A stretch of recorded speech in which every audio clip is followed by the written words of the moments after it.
Okay, I'm going to attempt to review this Zen VOD in 5 minutes. 6v6, honestly on Zen, not too different from 5v5. Let's start in 3, 2, 1, go. Okay, first issue is going to be the positioning on Zen. If you think about Zen, he doesn't have a lot of mobility. They go Winston, they have a ball, they have a Tracer, whoever, doesn't matter, even a Hazard, right? If he walls you, you're screwed. You don't have a Weaver to pull you out. You have a Juno, guess what? Juno's torpedoes, Juno's Primary Fire get blocked by line of sight.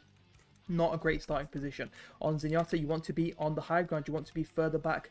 Why, you ask? Why do I want to be further back on the high ground? Well, for one, it gives you a great spam angle, right? You can charge your right clicks, your secondary fire, you can spam down here. It's very easy, very nice to find a spam angle. Number two, it makes it easier for you to reposition and live. Let's say a Hazard jumps around here, they take this high ground, whatever, right?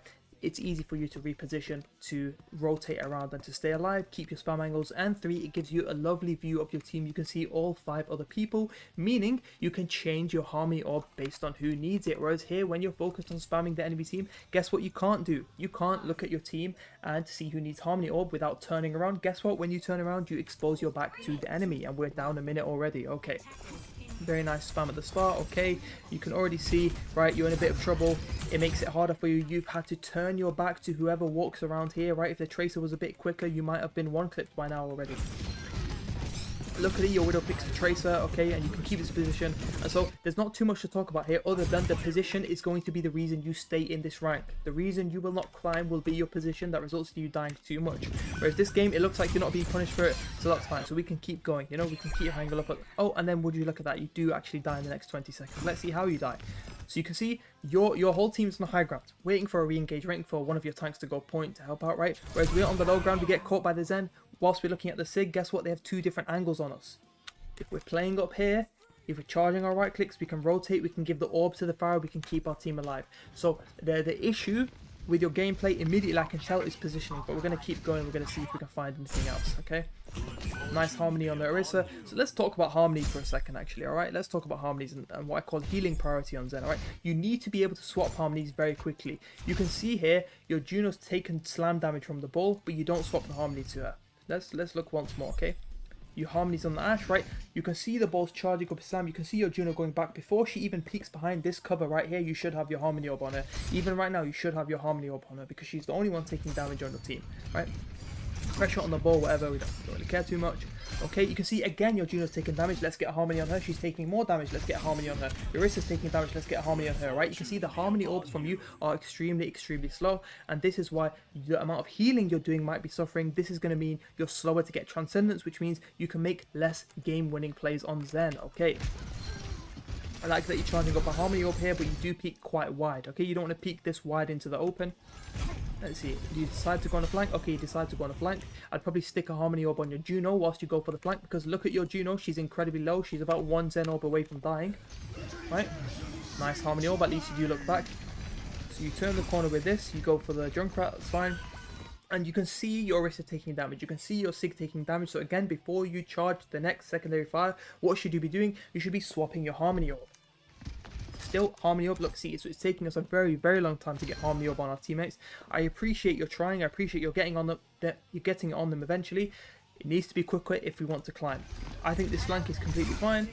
Once the point is taken though, I'd rotate back around, because if you die late here, look, your Orisa's going to come back soon, your Hazard might die. If you die late, it's going to make it so much harder for your team. Why? Because they have to fight a 5v6. So right now, what I'd be doing if I was you, I'd stop going for kills, because if you get a kill here, does it matter? If I get an alternate fire kill here, does it matter? No. Why does it not matter? Because the enemy, they are close to the point. They have close spawn. Do you have close spawn on Zen? No. Guess where your spawn is? It's not here. It's not here. It's not here, it's all the way back here. So if you die late now because of this positioning, it's going to be very sticky for your team who have to now wait for you. So let's see what happens. You're quite low here. Luckily the Sig doesn't chase you, so you're very lucky to get out alive. But again, this kind of aggro positioning is something you'll get punished for at a higher rank, which is why you shouldn't be doing it in this rank, because it's going to keep you here. And again, you decide to, in my opinion, overstay, because again, what is a kill here going to do? I'm fine with you going for the flank, but when should you be going for the flank? You should be going for the flank when the payload is here, when the fight is actually breaking out. You're going for a flank really early, you're giving your position away early, which means you're going to die early. So let's see. Also keep in mind you have no footsteps on Zen, so you can hang around here, you can float around. For all I care, you can go high ground. but don't charge your orbs until it's time to actually get a kill when the fight is about to happen. Or if you can spawn camp someone. Again, here, right, I promise you, in any rank you climb higher, you're going to die from this position, and unfortunately, we're out of time. So, from what I've gathered, the number one issue with your gameplay is going to be your positioning. I think your damage output is fine, you know, you're charging your orbs, all that kind of stuff. You need to work on the positioning. You need to make sure you don't give your position away easily, you don't swing out into the open too early, and most importantly, you're playing further back. You're playing to rotate. And I think these flanks in 6v6 honestly are not as good as in 5v5. In 6v6 it's much better to play main with Zen.